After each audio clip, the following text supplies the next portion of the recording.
Assalamualaikum warahmatullahi wabarakatuh. Selamat datang di Jurnal Intan Indigo. Kali ini aku tertarik buat ngebahas pemberitaan yang belum lama ini. Kemarin lebih tepatnya itu ada pemberitaan dipulangkannya keris Kiai Nogosiluman oleh Raja Belanda yang bernama Raja Willem Alexander beserta ratu, dipulangkan langsung dan diterima oleh Presiden kita Bapak Jokowi di Istana Kepresidenan Istana Bogor. Nah, yang bikin aku menarik selain sejarahnya keris Kiai Nogosiluman itu sendiri, juga aku baca-baca artikel, aku lihat-lihat berita gitu kan. Penampakannya keris Kiai Nogosiluman itu sendiri itu sangat unik, sangat cantik dengan artikel guratan-guratan di dalamnya, di bagian dalamnya yang menyerupai ular naga dengan guratan-guratannya di dalamnya, ukiran-ukirannya itu sangat unik. Terus bagian luarnya atau penutup kerisnya itu berlapis emas. Nah, keris Kiai Nogosiluman itu sendiri itu didapatkan oleh Belanda ketika Belanda menangkap Pangeran Diponegoro pada tahun 1830. Nah, hampir selama 2 abad itu keris itu berada di salah satu museum di Belanda, karena di Belanda sana ada museum keris yang isinya itu memang keris-keris asli. Di hampir di seluruh Nusantara itu di situ ada kerisnya dan memang dipamerkan di museum itu. Nah, keris Kiai Nogosiluman itu sendiri itu dituliskan oleh yang bernama Sentot itu di tahun 1830.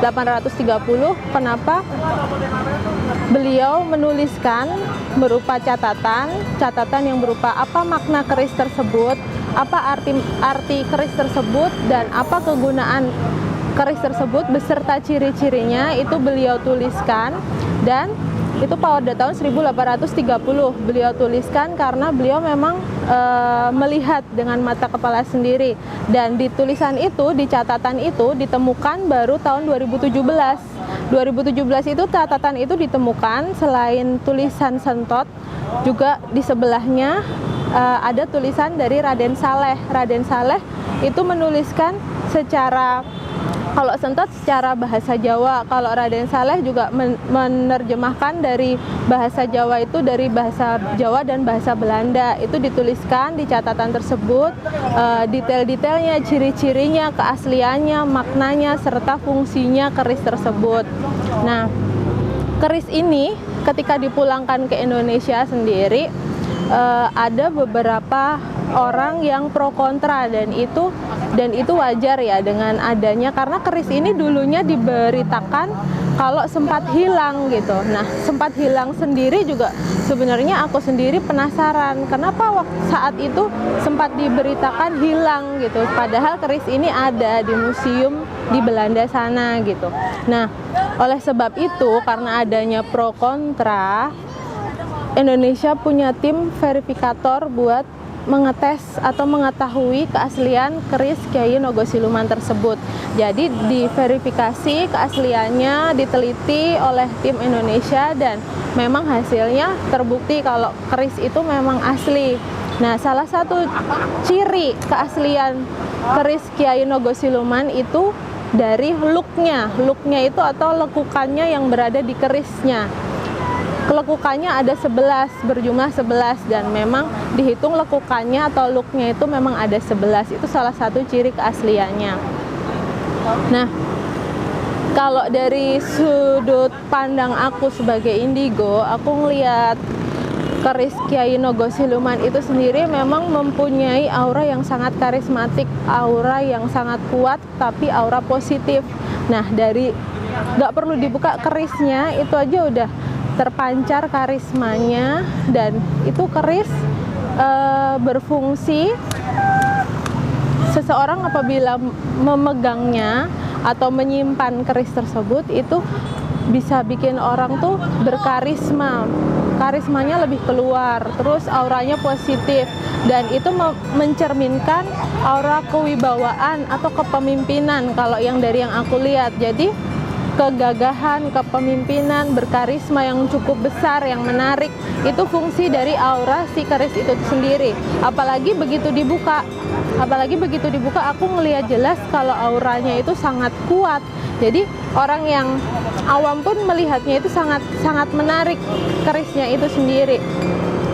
Terus kalau untuk segi ada penghuninya atau ada isinya, enggak, si keris ini kalau dari sudut pandang aku sih, aku ngelihatnya enggak ada penghuni berupa makhluk atau jin gitu, enggak ada. Cuman memang auranya sangat kuat dari zaman dulunya sampai sekarang itu masih asli, masih murni kekuatannya, auranya, karismatiknya itu masih murni, dan itu sangat-sangat positif.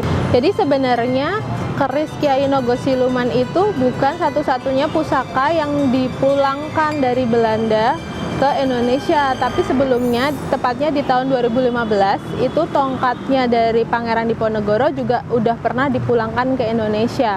Nah, walaupun benda pusaka itu walaupun ada di Belanda, tapi kalau aku lihat dari arsipnya sih memang di sana benar-benar dijaga, benar-benar ditaruh di lemari, dijaga kebersihannya, dijaga benar-benar, bukan nggak sembarang orang bisa memegang benda pusaka tersebut. Nah, lagi-lagi segala apapun yang terjadi di dunia ini, aku pribadi percaya nggak ada yang kebetulan. Selain memang atas izin Allah, atas rencana Allah, juga ada sesuatu yang memang kenapa saat ini si Raja Willem Alexander beserta Ratu kenapa memulangkan di Indonesia di saat kedudukan Presiden Jokowi. Kalau menurut aku nggak ada yang kebetulan. Kenapa baru saat ini dipulangkan keris tersebut dan diserahkan langsung, diterima oleh Presiden Jokowi.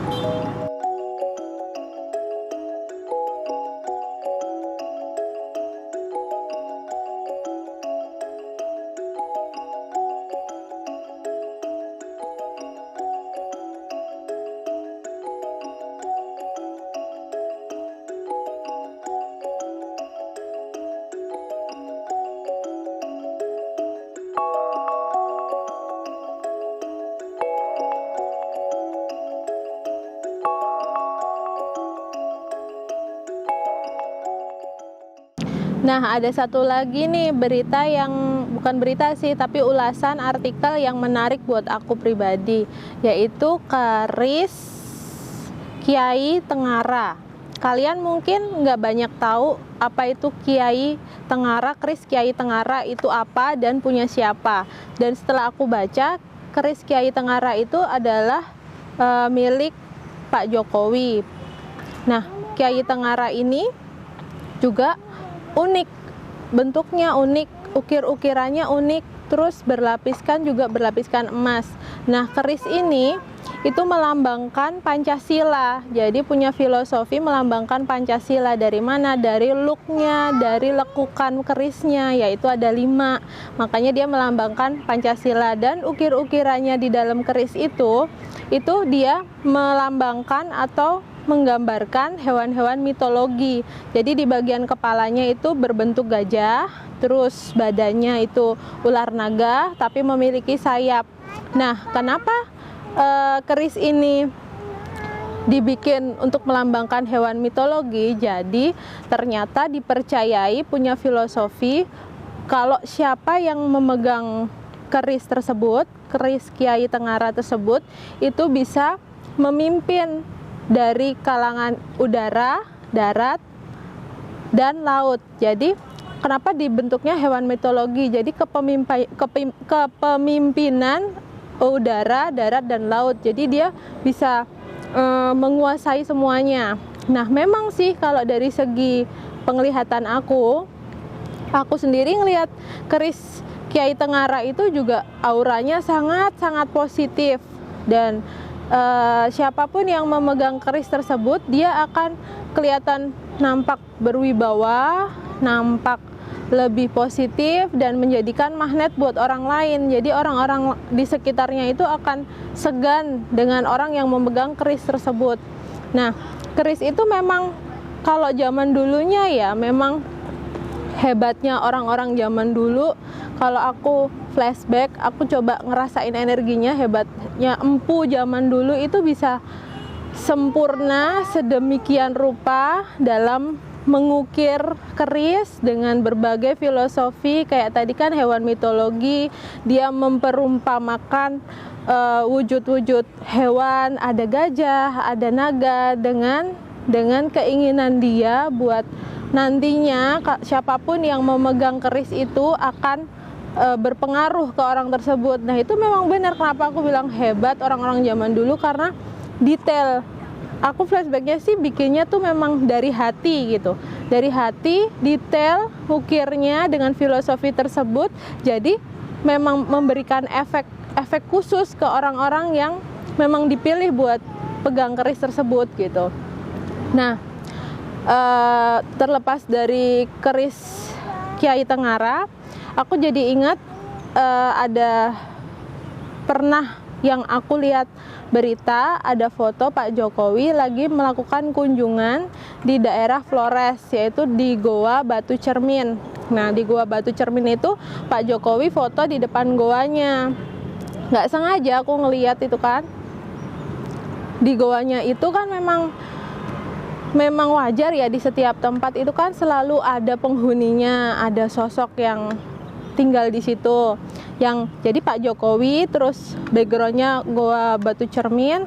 Nah, ada yang ngintip di goanya itu, ada yang ngintip sedikit gitu, dan bentukannya itu memang aneh kalau menurut aku, karena kepalanya itu kepala anak kecil manusia, cuman kok dari leher masih wajar manusia, cuman kok ke bawahnya kok kayak putri duyung gitu. Tapi si anak ini anak laki-laki, tapi badannya tuh kayak bersisik, nggak ada kaki dan ekor gitu aja. Nah itu ada di Goa Batu Cermin, ngintip Pak Jokowi. Cuman setelah aku ngeliat ke arah situ, flashback sedikit ya, Goa Batu Cermin yang ada di Flores itu kenapa sejarahnya itu, jadi kalau aku cari tahu loh kenapa penghuninya kok jadi unik, bentukannya tuh kok seperti itu, hampir menyerupai ikan. Itu ternyata Goa Batu Cermin itu dulunya ada di bawah laut, ada di dasar laut. Jadi karena ada proses alam, pergeseran lempeng bumi, jadi goa tersebut jadi muncul di permukaan. Nah, masuk akal juga sih, secara logika masuk juga sih, karena kenapa penampakan yang ada di belakang itu menyerupai ikan? Oh, ternyata dulunya Goa Batu Cermin itu ada di bawah laut atau di dasar laut.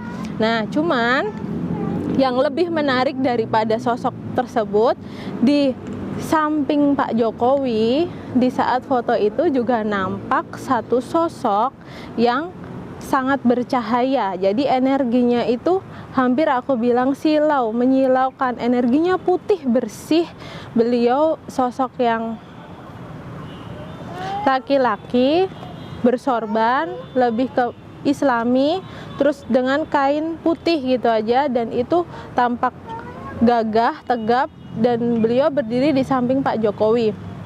Nanti deh kalau di channel ini aku lihatin, di mana aku tunjukin ke kalian di mana posisinya si anak yang berbadan mirip ikan, dan di mana sosok yang aku bilang ada pendamping gaib yang ada di sampingnya Pak Jokowi. Nah, di luar dari kacamata politik, kalau aku sih ngelihatnya si sosok pendamping Pak Jokowi ini, aku nggak tahu ya, ini sosok pendamping yang memang selalu ada di mana Pak Jokowi berada, ataukah memang ada kaitannya dengan keris Kiai Tengara. Cuman si sosok ini itu dengan aura yang positif, dengan aura yang karismatik, berwibawa, itu dia, sosok ini, makhluk ini memilih untuk ikut atau mendampingi Pak Jokowi, karena Pak Jokowi dari mata indigo aku, lagi-lagi Pak Jokowi ini adalah sosok yang berhati mulia, berhati tulus, hatinya itu bersih, dia nggak pernah berprasangka. Jadi orangnya itu yang ya apa adanya, nggak pernah berprasangka sama siapapun, orangnya tulus dan orangnya memang dekat dengan Tuhan. Dan si sosok ini itu ngerasa vibrasinya itu sama, vibrasinya itu klop dengan Pak Jokowi. Jadi bukan Pak Jokowi yang memilih, tapi si makhluk ini yang memilih Pak Jokowi untuk dijadikan pilihan untuk dia dampingi. Jadi si sosok ini tuh terlihat seperti guide atau penjaganya Pak Jokowi yang selalu di sampingnya pada saat di foto itu.